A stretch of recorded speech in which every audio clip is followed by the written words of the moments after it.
How are y'all doing? It's me, Gaboon, Bo Burnham, Moist Critical, whoever else wears just a plain white t-shirt, and you found a white guy like me, okay?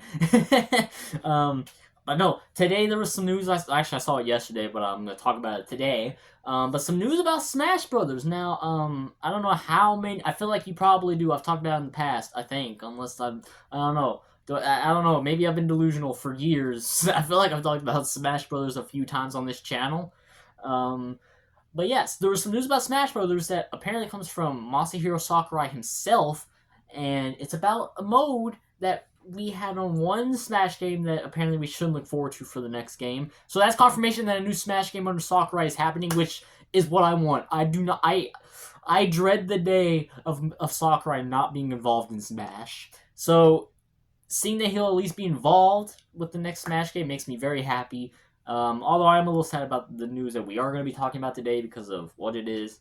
So, yeah, on to the article. Anyways, this information comes from Event Hub, and it's titled, "We shouldn't expect another Subspace Emissary mode for the next Smash Brothers game," based on what Masahiro Sakurai has said. Now, like I said, already, based on that title alone, I'm already a little sad, because I actually like the Subspace Emissary. Now, the game of Brawl itself, I don't think it's aged the best. I mean, it's aged well, but it's not aged as good as some other Smash games.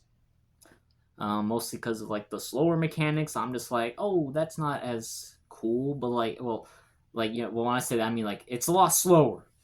And after getting adjusted to Ultimate, even with 3DS, because I didn't have a Wii U, I had 3DS. But even with 3DS, it's like it Brawl was a lot slower. And even with 3DS, I'm like, oh, this is actually very slow compared to to Ultimate. Like I go back to it, I'm like, damn, this shit's slow. But so now, especially after going back to Brawl after Ultimate, I'm like, oh, shit, kind of agonizing, bro. It's actually agonizing to me. But it's still fun though. I think Jigglypuff for Nest and Jigglypuff. Like for hard mode, I would go with Jigglypuff, but overall Nest was my main in Brawl, and I still play him occasionally in even Ultimate. So yeah. But no, back to the article. According to Nintendo's president Shuntaro Furukawa, the Nintendo Switch successor will be released within the fiscal year. I remember that tweet. I replied. I was like, yes, we're so back. Sometime before March 31st of 2025. At this point, Super Smash Bros. Ultimate for the Nintendo Switch has reportedly pushed out 34.66 million units. Really? That's actually a lot. Even though the Switch has surpassed the Wii in terms of seller, I think it was. They've at least gotten 100 million units of the Switch sold. Which, let's go, Nintendo W for once, bro. But yeah, but it's kind of wild to still think that 34 million people played Smash, and the online still ass. Like, okay, I need to stop dissing Nintendo, bro. I need to like just stay focused on the article. Making it the third best selling title for the console. What's the second and first? Actually, I don't know. I would say maybe Mario Odyssey's on there, but I don't know for sure. I don't know. I'll have to look that up later. Needless to say, chances are extremely high that the Nintendo will want a new entry for the Super Smash Bros. On this mysterious new console. I think no, it hasn't been confirmed if it's going to be the Switch 2. It just said Switch successor, which could still mean a new console. But yeah. This means that Masahiro Sakurai will probably have to act as the director once again. Even Sakurai believes that his involvement is needed for the series to continue. Oh. So, I mean, of course, they probably would still continue it, but as of like right now, he's like, I don't know if it would continue without me, which I would hope. Even if it did, I think it would lose a bit of its magic if it didn't have Sakurai involved. So I do think his presence is kind of needed, but it's not like needed for the series to continue. I feel it's just like they have that touch that all the Smash games have had so far. It's gonna need Sakurai involved. So yeah, though he'd probably rather leave it to someone else. He let Sakurai rest, bro. No, as cool as that would be, bro. I'm like, listen. When he's making a Smash game, I want my Smash. Damn it, all right. But no, when he's not making Smash, let the man rest. Don't be always like, is that it? No Smash? I mean, I made that joke like once whenever Smash got its final update and then the next Direct came out, like, is it? No Smash? But like I've not made the joke every single time. But remember when Emio was announced though, like the Who is Emio thing, and then people were like, this means he might pop up in Smash 6. I have a video planned. This is a little look. It might not even get made, so don't even get your hopes high if you see this, because I've had ideas before in the past that have still not been made, and I've had these ideas for years. Yes, I do mean years. So don't get your hopes high. And you might see it years down the line. Never. Maybe tomorrow. You don't know. Who knows when you'll see it? So yeah, that back to the article. Either way, Sakurai mentioned that he's still creating games for the time being, leading many to believe that development on the next entry in the Super Smash Bros. Franchise has already begun. This notion seems to be further supported by how a job opening posted by Studio 2 and Studio S of Bandai Namco has seemingly been filled. At the time, Studio 2 and Studio S were looking for those experienced in developing action games, specifically those played from a side view. Needless to say, there is a valid descriptor for Super Smash Bros. Wow. Smash Bros. The only game that has a side view. I'm joking, but still. No, that's actually kind of cool, though. I mean, Bandai Namco working on the next Smash game. I know they worked on 3DS and Wii U, but did they also work on Ultimate? I forgot about that. I don't know, but I know they worked for Smash Brothers Wii U and 3DS. So them having that also with a side view and an action game, it seems pretty like, yeah. At least it seems like a new Smash game is most likely a Smash game anyway is in development at least. With all of this in mind, it makes a lot of sense to pay close attention to the things that Masahiro Sakurai is saying on his YouTube channel for things that might be on his mind, as he's likely working hard on his next game. One of his recent videos had him talking about cutscenes. I was about to say consciousness, bro. What was I reading for a second? But no, I also saw that, like, I remember seeing an article, I don't know if it was even true, because he's still uploading pretty frequently, about his last video being uploaded. And if that's true, though, then wouldn't it be like, that'd probably be why, because he's working on a game again? I would think so, but I don't really know for sure. I'm just a person reporting. I'm performing journalism. I think this counts as journalism. I hope so. That's what I want to go to college for. Ultimately, something that Sakurai says in this video ended up rubbing some fans the wrong way. Based on what he says here, we probably shouldn't expect a repeat of Super Smash Bros. Brawl's Subspace Emissary mode. Okay, I see. Sometimes the cutscenes themselves are the selling point, a reward for playing well, declared Sakurai. But seeing as those scenes ended up all over the internet these days, it's hard to consider that a reward. Us long-time fans of Super Smash Bros. Know that Sakurai is actually speaking from experience here in particular. There was an especially long gap between the Japanese and North American releases for Super Smash Bros. Brawl.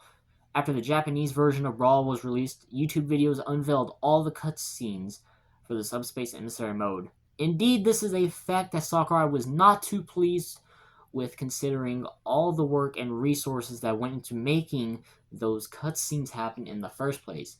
For Super Smash Bros. 4 and Super Smash Bros. Ultimate, why did I almost say Melee? The budget was instead focused on creating those amazing character reveal trailers that fans have become quite familiar with. This is likely what we should also expect for the next title. I mean, to be fair though, Subspace Emissary, like is at E3, it wasn't even at like action games, because I don't think the Wii had internet, not the same way that like the Wii U or Switch does. So they couldn't like have DLC added, so they just kind of added Snake and Sonic to the game immediately upon release. We saw E3's like Sonic coming through. Sonic's the name, speed's my game, and then Snake being like, Colonel.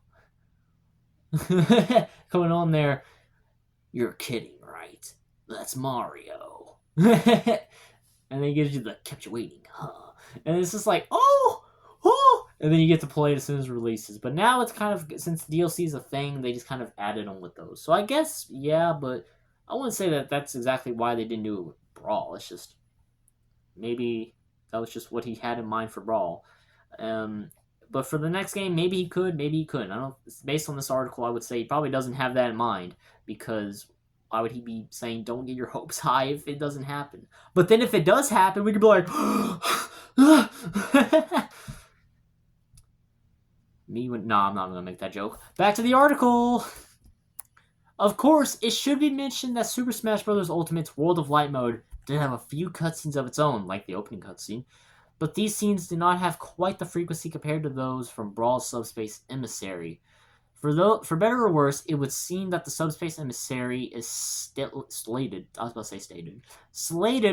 to just be a one-time thing for the Super Smash Bros. Series. That is the end of the article. Okay. Honestly, if the Subspace Emissary was a one-time thing for Smash, I wouldn't complain. Honestly, what I kind of want out of the next Smash game, as much as I really liked World of Light, it was a little long though, and with how I do time management, I really can't sink like 20 hours into a game. I mean, I could, I just choose not to because I'm not gonna lie, TikTok brain has it's fucked me up quite a lot. So, yeah, so I could, I just don't. So if the next Smash game, what I would honestly want out of it is kind of just what kind of like what 3DS was, but maybe more Ultimate-esque in terms of how it performs. Minus the online. Fix the online, please, Nintendo. I'm fucking begging you, please fix the online. But if they don't, what am I gonna do, bro? I'm still gonna play Smash. It's fucked up. I say that, but it's true. I'm not even gonna lie. I'm still gonna play online. But I would really like if they would fix the online like everybody else in the world. And I don't know, but I could just deal with like what 3DS and Wii U did, where it's just no story mode or anything. There's just the matches. I didn't know what to call it. But yeah, just the matches. I'll just be pleased with that. Just give me all the characters I want. I'm still riding on 2B for Smash. Please! Sakurai! Yoko Taro even said he was a little sad that she didn't get an ultimate. Meaning, maybe she might be there. I swear, if she actually pops up, I might actually cry tears of joy, bro. I'm not even gonna lie to you. I actually just might cry tears of joy. Please, if you want to see your local cracker cry on camera, give him 2B in Smash, please. But yeah, that, and I mean, even if he did, I think the Subspace Emissary though is better than World of Light. I'm not even gonna lie to you, but I do think that that's mainly because of the cutscenes themselves. I think you can play multiplayer with World of Light as well. I don't know because I don't have friends that play the same games I do. If they do, they play like sports games. My friends are not the same as me, bro. They ain't like me for real. But no. So I don't know if you can play Subspace. I mean, not Subspace Emissary. You can. I don't know about World of Light though. Maybe you could, but I don't know for sure if you can. I've never seen people play multiplayer World of Light, but I've seen multiplayer Subspace Emissary. So that'd be cool. And I played Subspace Emissary with my sister. That's been years, but I mean, I played with her, so I know you can also just do that from experience of my own. But yeah, if it doesn't happen, I'll be perfectly content. Just give me what I want out of the Smash game, which is good online and the matches. I mean, I still would like a Subspace Emissary or something at least relatively similar to it, but I don't need it because I'm even though I'm competitive, I'm still doing like casual stuff. I'm not like going through the story majority of the time. I'm just like online matches. So give me those, and if I get the story mode, yeah, I'm playing that shit. I ain't even gonna lie to you. But give me the good matches, the hype characters. I know some people are like wasted slot, bro. Those were some of, especially with Wave 2 of Ultimate, bro. That shit was hype, bro. Like no, those were such good picks. And personally, since then, Pirate Mythra has become my main. Also, just because I really like Xenoblade, and Pirate Mythra gotta be probably, besides Melia, probably gotta be my favorite characters in the Xenoblade universe. I gotta say Pirate Mythra, the same spot. I can't choose which one I like more. There's things about Pyra I like more than Mythra, but there's things about Mythra that I like more than Pyra. So I put them at the same place, and then maybe Dunban, Shulk, Poppy actually is really cool. And then Melia. I didn't put those in any order. Those were just like top 5. I haven't played 3 yet. It's hard being a broke boy out here, but I'm getting me a job soon. I'm about to earn that bread. I'm about to earn that bread. So you know what? That's good. But I haven't spoiled myself to anything of 3. I mean, I've seen the ending sadly because, Twitter's a thing. But I've avoided even Donkey's video. See, I'll still sometimes revisit the Xenoblade 2 video. As somebody that loves the game, I'll disagree respectfully, but I'm like, I don't gotta like... He doesn't have to like the same games I like, because I like Xenoblade 2. I don't give a fuck. I like it, whatever. But there were some points that I would laugh in that video, so I sometimes revisit it. But I've not watched the Xenoblade 3 video yet, just for the reason of, like, there's spoilers in it. So I'm like, I'll just wait. So, that could change. Maybe somebody else 3 will become my favorite character. But as of right now, Pyra and Mythra gotta be my favorite characters in Xenoblade at all. And seeing them in Smash, I immediately was like, gotta main them. And they're so much fun. Like, I mean, I know they're like god tier characters, but they're also just like really fun to play as. So, yeah. Also give them to me in Smash, the next Smash game, please. Because then if 2B's not there, I'll always be like, okay, at least I still get my main in here. So yeah, please just give me Pyra and Mythra at least in the next Smash game as well. Those are 2 things you have to do, Nintendo. Just those 2 things. Either give me 2B or keep Pyra and Mythra in it, please. Also, you don't have to, but I'd also like to have Ridley there too, please. Please! But yeah, I'm done rambling. News over. I'm out of here. I'll talk about more things later. That's about it. But of course, as always, I hope you all have a damn good one and take care of yourselves.